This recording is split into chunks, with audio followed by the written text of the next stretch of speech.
Hello नमस्कार किसान दोस्तों, तेज एग्रो पर आपका बहुत बहुत स्वागत है। आज हम बात करेंगे इलायची की खेती पर, क्योंकि इससे संबंधित जानकारी बहुत कम स्तर पर किसानों के बीच में पहुंच पाती है। अगर आप देश के किसी भी कोने से हैं और अगर आप जानना चाहते हैं कि इलायची की खेती कैसे हो सकती है, कैसी मिट्टी की ज़रूरत होती है, किस तरीके का वातावरण होता है, किस्म कैसे आप पता कर सकते हैं, कैसे लगाने की विधि है, इसके ऊपर मैं आपको संपूर्ण जानकारी देने वाला हूं। क्योंकि भारत को इलायची के उत्पादन में नंबर 1 देश माना जाता है। इसके अलावा भारत के केरल की बात करें, कर्नाटका की बात करें, आप चाहे तमिलनाडु जैसे राज्यों की बात करें, यहाँ पर प्रोडक्शन के तौर पर इलायची का हब इसको कहा जा सकता है। दुनिया में हिंदुस्तान नंबर 1 पर इसके उत्पादन में माना जाता है। तो क्या अब इलायची की खेती करना मुश्किल भरा है? नहीं, बिल्कुल आसान हो गया है। अब आप भी इलायची की खेती करके बहुत अच्छा मुनाफा कमा सकते हैं। इससे पहले आपने अगर तेज एग्रो चैनल को सब्सक्राइब नहीं किया तो ज़रूर करें। मेरे इंस्टाग्राम पर जाकर, अकाउंट पर जाकर आप जर्नलिस्ट गुरविंदर पन्नू पर जाकर मुझे आप फॉलो कर सकते हैं। इससे संबंधित कोई जानकारी आप अगर पाना चाहते हैं तो अब हम जिक्र करेंगे इलायची का पौधा कितना बड़ा होता है, कैसे खेती होती है। क्योंकि इसके पौधे पूरे वर्ष हरे भरे रहते हैं और इनकी पत्तियां भी 1 से 2 फीट जो कि लंबी होती है। और आपको पता है इलायची का अधिकतम जो इस्तेमाल है वो खाने के साथ साथ मसालों में किया जाता है। इलायची की खुशबू वो भी बहुत अच्छी होती है, जिसकी वजह से मुख शुद्धि और मिठाइयों में इस्तेमाल किया जाता है।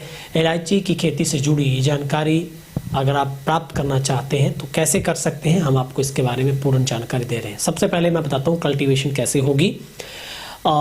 इलायची एक बहुत ही फायदेमंद चीज़ है, औषधीय इसको पौधा भी कहा जाता है। आयुर्वेदिक चिकित्सा के अनुसार इलायची के उपयोग कई तरह की बीमारियों में भी किए जाते हैं। वर्तमान में इलायची की खेती किसानों के लिए काफ़ी फायदेमंद साबित हो रही है। इसका पौधा 5 से 10 फीट ऊंचा होता है। इलायची की खेती उष्ण कटिबंधीय वनों में की जाती है। इसकी खेती अधिक छाया में समुद्री हवा की नमी की आवश्यकता होती है। इसकी खेती के लिए लाल और दोमट मिट्टी बहुत इसके लिए जरूरी मानी जाती है।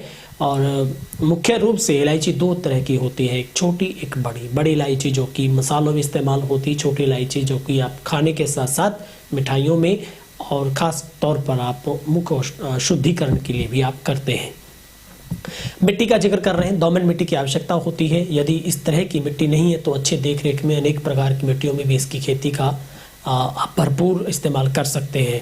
अब जलवायु और तापमान की बात करते हैं। इसके लिए इलायची की खेती के लिए उष्ण कटिबंधीय जलवायु मानी जाती है, किंतु भारत के कई हिस्सों में इसे उगाया जाता है। समुद्र तल से लगभग 600 से 1500 मीटर की ऊंचाई पर इलायची की खेती की जा सकती है। नमी और छायादार जगह का होना भी इसके लिए काफ़ी आवश्यक है। किसमें इसके लिए अगर आप देखेंगे वैरायटी जिसकी बात करेंगे तो अलग अलग नामों से इसकी जो वैरायटियाँ, मगर मुख्य रूप से 2 ही तरह की होती है, एक हरी इलायची और दूसरी काली, जिसको आप बड़ी इलायची के नाम से जानते हैं। हरी इलायची का ज़्यादातर जो इस्तेमाल है वो खुशबूदार इलायची के तौर पर माना जाता है। काली इलायची मसालों के तौर पर आप इस्तेमाल में लाते हैं। अब बात आती है इसकी प्लॉइंग की बात। इसकी फील्ड प्लॉइंग जो कल्टीवेशन है वो कब होती है? मुख्यतः इलायची की जो खेती है वो आपको खेत को अच्छी तरह से प्लाऊ से जुताई करके फसल के अवशेषों को हटा देना चाहिए। खेत में मेड़ बनाकर अच्छे से खेत में पानी भर दें। ढाल वाली जगहों और कम बारिश वाले इलाकों में पानी संरक्षण की अधिक आवश्यकता होती है। इसके पश्चात खेत में आप रोटावेटर चलाकर इसकी जुताई कर सकते हैं। और आप पौधों को मेड़ पर लगाना चाहते हैं तो 2 पौधों के बीच में लगभग 1.5 से 2 फीट की दूरी होनी चाहिए। यदि समुद्र भूमि पर, समतल भूमि पर अगर आप पौधा लगाना चाहते हैं तो वहां पर भी आप 2 से 2.5 फीट की दूरी पर गड्ढे तैयार कर सकते हैं। और गड्ढों में मेड़ पर गोबर की खाद और रासायनिक खाद डालकर आप इसको लगा सकते हैं। पौधे लगाने में लगभग 15 दिन पहले खेत की तैयारी अच्छी तरह से कर लेनी चाहिए।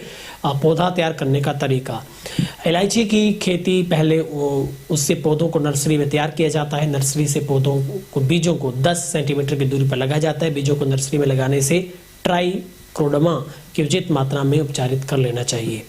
और क्यारियों को तैयारी करने के लिए आपको 20 से 25 किलो खाद की मिट्टी में डालकर अच्छे से मिला देना चाहिए। क्यारी अगर आप तैयार करना चाहते हैं, इसके बाद क्यारियों में बीज लगा दें और सिंचाई करते रहें।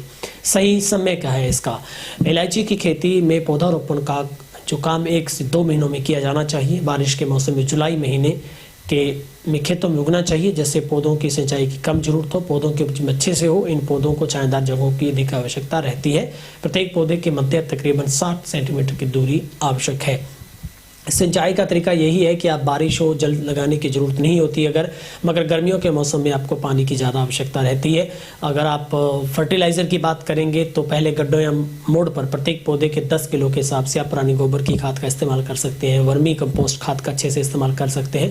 दूसरा, वीड कंट्रोल के लिए आपको जो कार्डामम कल्टीवेशन है, जिसमें आपको खरपतवार पर नियंत्रण रखना बहुत ज़रूरी है और इसके लिए आपको समय समय पर निराई गुड़ाई करने की, पौधों की जड़ों को पर्याप्त मात्रा में हवा मिलती रहे, जड़ों की मिट्टी में नरम होने से अच्छे पौधे विकसित होते रहते हैं।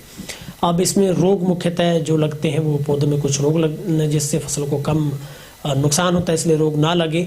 और इसमें खास करके झुरमुट और फंगल जो रोग है यही इसमें लगते हैं। सफ़ेद मक्खी का रोग, ब्रिंग लावा कीट रोग लगता है।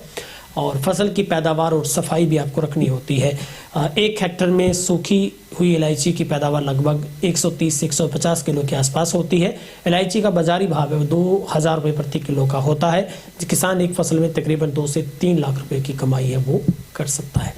तो ये एक छोटी इलायची की खेती की विधि और तरीका और उसकी पद्धति मैंने आपको बताई है, किस तरीके से अब देश भर के जो किसान हैं वो दूसरी जो परंपरागत खेती के साथ साथ अगर आप इलायची की खेती करना चाहते हैं तो आप अपने नज़दीकी कृषि कार्यालय में या फिर बागवानी विभाग में जाकर पता कर सकते हैं, जहां से आपको इसकी भरपूर जानकारी मिल सकती है। समय समय पर विभिन्न स्टेटों में सरकार इसके ऊपर सब्सिडी का भी प्रावधान करती है। तो अगर आप पहली बार आए हैं तो खेती बाड़ी से संबंधित हर जानकारी के लिए आप तेज एग्रो चैनल को सब्सक्राइब जरूर करें। बहुत बहुत शुक्रिया।